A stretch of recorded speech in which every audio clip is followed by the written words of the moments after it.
भारत की पहली और largest drone city Andhra Pradesh में बनने वाली है। इस चीज को खुद कंफर्म किया है आंध्र प्रदेश के सीएम चंद्रबाबू नायडू जी ने। आप देखिए, जब भी हम ड्रोन्स की बात करते हैं तो हमें लगता है कि ड्रोन्स का एप्लीकेशन सिर्फ डिफेंस, सैटेलाइट्स या सीसीटीवीज तक ही लिमिटेड है, लेकिन ऐसा नहीं है। अगर ड्रोन टेक्नोलॉजी को हम अच्छे से इंटीग्रेट करें तो डिफरेंट सेक्टर्स में इससे बेनिफिट किया जा सकता है, चाहे वो एग्रीकल्चर हो या फिर वो ब्यूरोक्रेसी ही क्यों ना हो। तो ये जो लार्जेस्ट ड्रोन सिटी बनेगी, इससे एक इकोनॉमिक ग्रोथ को बेनिफिट मिलेगा, जॉब्स क्रिएट होंगी, साथ ही साथ वेरियस सेक्टर्स भी बेनिफिट हो सकेगा। तो ये जो लार्जेस्ट सिटी बनने वाली है आंध्र प्रदेश में, ये किस तरीके से भारत के डिफरेंट सेक्टर्स को एनहांस कर सकता है, इसी पर आज हम चर्चा करेंगे इस एक वीडियो में। नमस्कार दोस्तों, मेरा नाम ऋषभ सिंह है and you are watching current affairs part by 247। इसी तरीके की न्यूज एनालिसिस अपडेट्स आपको इस चैनल पर मिलती है, तो रिक्वेस्ट है चैनल को सब्सक्राइब जरूर कर लीजिएगा। So India's first largest drone city to come up in Kurnool district, और ये एक्सपेक्टेड है कि जब ये शहर, ये जो लार्जेस्ट ड्रोन सिटी जब ये प्रिपेयर होगी, एम्बिशियस ड्रोन सिटी जब ये प्रिपेयर होगी, तो इस दौरान कम से कम 40,000 जो जॉब्स हैं वो जनरेट होंगी। अब ये जो ड्रोन सिटी प्रोजेक्ट है ना, ये जो एम्बिशियस ड्रोन सिटी का प्रोजेक्ट है, ये आंध्र प्रदेश के सीएम ने एक इंटरव्यू के दौरान बताया, जो कि अभी इस वक्त दावोस में है, और इन्होंने कई सारे और एम्बिशियस प्रोजेक्ट्स की बात करी है। ड्रोन सिटी प्रोजेक्ट हो गया हो, ग्रीन हाइड्रोजन प्रोजेक्ट हो गया हो, जिसका ऑब्जेक्टिव ये है कि आंध्र प्रदेश को एक इकोनॉमिक हब बनाना है, जो डायरेक्टली इंपॉर्टेंट, दुनिया की जो इंपॉर्टेंट स्टेट्स हैं या जो इंपॉर्टेंट कंट्रीज हैं उनके साथ वो कंपीट करेगा। लेकिन हम जो है मोस्टली अपना जो डिस्कशन है इस वीडियो में, हम ड्रोन सिटी, जो एम्बिशियस ड्रोन सिटी प्रोजेक्ट है, उसी तक ही लिमिटेड रखेंगे। तो जब भी हम ड्रोन्स की बात करते हैं तो हमको ये लगता है कि ड्रोन्स का जो एप्लीकेशन है या जो ड्रोन्स का जो यूजेज है वो मोस्टली डिफेंस में होता है, और ऑब्वियस सी बात है डिफेंस में इस्तेमाल किया जाता है। और अब ओवर द ईयर जो है एग्रेसिवली जो है डिफेंस में इस्तेमाल किया जा रहा है, क्योंकि इसके दो रीजंस होते हैं। एक तो क्या होता है कि जो ड्रोन्स होते हैं ना, ये बहुत ज्यादा कॉस्टली नहीं होते, ठीक है, कॉस्टली नहीं होते। तो इस वजह से आप देखोगे कि जो यूक्रेन है, उसने ड्रोन अटैक्स के जरिए ही रशिया पर काफी प्रेशर बनाया हुआ है, ठीक है। तो ड्रोन्स काफी ज्यादा इफेक्टिव होते हैं, प्लस बहुत ज्यादा महंगे नहीं होते हैं, और सबसे इंपॉर्टेंट चीज ये होती है कि जो सिक्योरिटी पर्सनल्स होते हैं ना, वो डायरेक्टली ड्रोन्स में इस्तेमाल नहीं होते हैं। जैसे अगर आपको मशीन गन या अगर आपको ट्रेडिशनल वॉर करनी है, तो वहां पर हमारे सिक्योरिटी पर्सनल्स भी इन्वॉल्व होते हैं, जो जिसमें उनको इंजरी होने के चांसेस होते हैं, लेकिन ड्रोन्स में ऐसा बिल्कुल नहीं होता है। तो इस वजह से ये जो दो इंपॉर्टेंट फैक्टर्स हैं, ये बड़ा एक इंपॉर्टेंट रीजंस बने जिसकी वजह से ड्रोन्स को अग्रेसिवली डिफेंस में इस्तेमाल किया जा रहा है। लेकिन ड्रोन्स का इस्तेमाल और सेक्टर्स में भी किया जा सकता है अगर उसे बेहतर तरीके से इंटीग्रेट किया जाए। एग्जांपल के तौर पर एग्रीकल्चर। अब एग्रीकल्चर में क्या होता है कि पेस्टिसाइड्स को लेकर बहुत ज्यादा इश्यूज होते हैं कि भाई जो पेस्टिसाइड्स है, कोई भी पेस्टिसाइड्स है, वो किस तरीके से काम करेगा, वो कितना प्रिसाइज रहेगा। तो ये सारी जानकारी जो ड्रोन टेक्नोलॉजी है वो बहुत अच्छे से दे सकती है कि जो भाई पेस्ट है, ठीक है, कि भैया जो पेस्ट है उनका इस्तेमाल किस तरीके से होगा, जो पेस्टिसाइड्स हैं उनका इस्तेमाल किस तरीके से होगा, प्लस कितने ज्यादा वो प्रिसाइज होने वाले हैं, और साथ ही साथ जो पेस्टिसाइड्स है उनके और क्या एप्लीकेशंस हो सकते हैं। तो इन सारी चीजों की जानकारी जो है, जो ड्रोन टेक्नोलॉजी है, वो बहुत अच्छे से दे सकता है।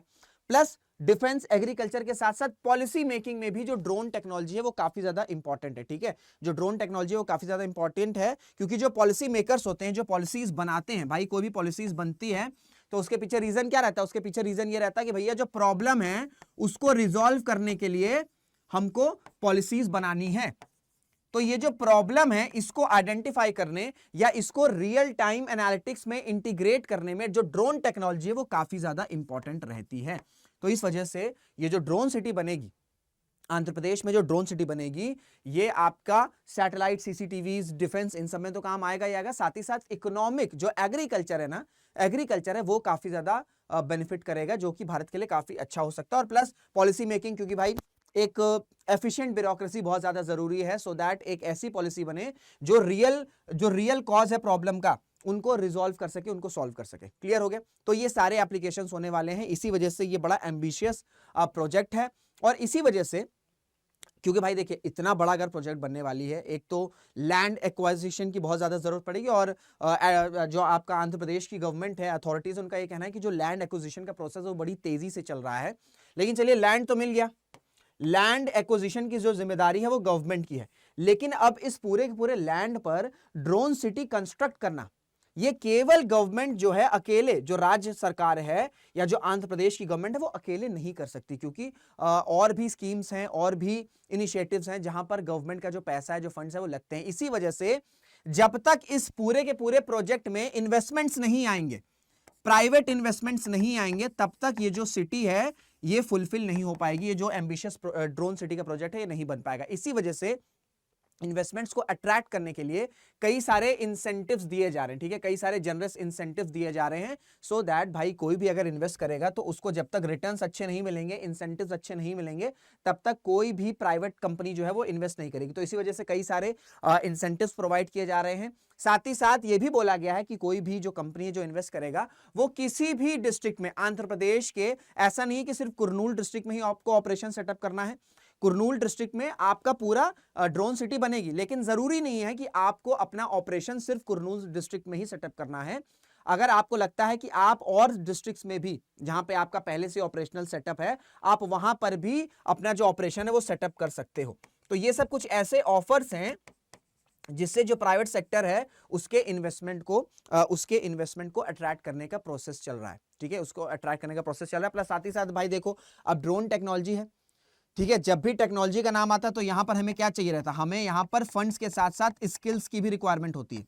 तो इसी वजह से क्या हो रहा है कि स्पेशलाइज्ड ट्रेनिंग दी जाएगी उन सभी स्टूडेंट्स को जो कि इंजीनियरिंग और पॉलिटेक्निक कॉलेजेस में एनरोल्ड हैं, सो दैट भाई पैसे आ गए, फंड्स आ गए, इन्वेस्टमेंट आ गया, लेकिन अगर स्किल्स और एक्सपर्टीज ही नहीं है तो फिर ये जो प्रोजेक्ट है ये कंप्लीट नहीं हो पाएगा। तो इस वजह से कई सारे ऑफर्स, इंसेंटिव्स दिए जा रहे हैं राज्य सरकार के द्वारा, so that large amount of investment जो आंध्र प्रदेश की गवर्नमेंट है वो अट्रैक्ट कर सके। प्लस अगर ये सक्सेसफुल हो जाता है, ठीक है, प्लस अगर ये सक्सेसफुल हो जाता है तो भारत को, हमने बताया कि इकोनॉमिक ग्रोथ को तो बेनिफिट होने ही वाला है, जॉब्स क्रिएट होगी, एग्रीकल्चर में बेनिफिट होगा, फिर आपका पॉलिसी मेकिंग में होगा। प्लस एक और इंपॉर्टेंट चीज है कि हम क्या कर रहे हैं कि हमें डिफेंस में, अगर हम डिफेंस की बात करें, डिफेंस में भारत जो है वो आत्मनिर्भर बनना चाहता है, हम अपनी जो डिपेंडेंसी है वो और देशों पर कम करना चाहते हैं, और उसका एक और इंपॉर्टेंट ऑब्जेक्टिव ये है कि हम अपनी डिपेंडेंसी कम करेंगे, साथ ही साथ हम दूसरे देशों को एक्सपोर्ट भी करेंगे। एग्जांपल के तौर पर ब्रह्मोस,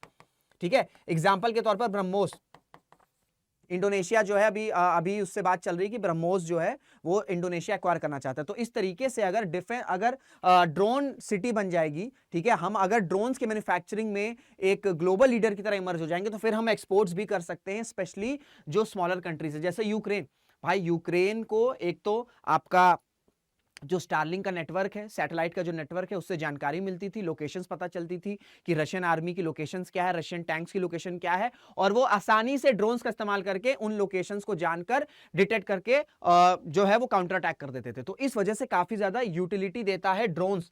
तो अगर भारत जो है, आंध्र प्रदेश में अगर ये लार्जेस्ट ड्रोन सिटी बन जाएगी तो डिफरेंट सेक्टर्स के साथ साथ हम डिफेंस एक्सपोर्ट में भी एक जंप देख सकते हैं। तो इस वजह से हर एक सेक्टर को ये जो ड्रोन सिटी है अगर ये बनेगा तो बेनिफिट होने वाला है। तो इसी वजह से काफी ज्यादा एम्बिशियस प्रोजेक्ट है ये। तो ये थी पूरी डिटेल इस टॉपिक से रिलेटेड। आई होप आपको सारी चीजें समझ में आई होंगी। बाकी आपकी क्या राय है कि आपको लगता है कि ड्रोन सिटी बनने से भारत के जो वेरियस सेक्टर्स हैं उनको फायदा होगा, या आपको लगता है कि ड्रोन टेक्नोलॉजी को इंटीग्रेट करना रियल टाइम प्रॉब्लम्स के साथ उसमें कहीं ना कहीं चैलेंज आएगा? तो जो भी आपके थॉट्स हैं कॉमेंट बॉक्स में जरूर से बताइएगा। इसी के साथ इस वीडियो को एंड करते हैं, मुलाकात करेंगे आपसे अगले वीडियो में। जय हिंद, जय भारत।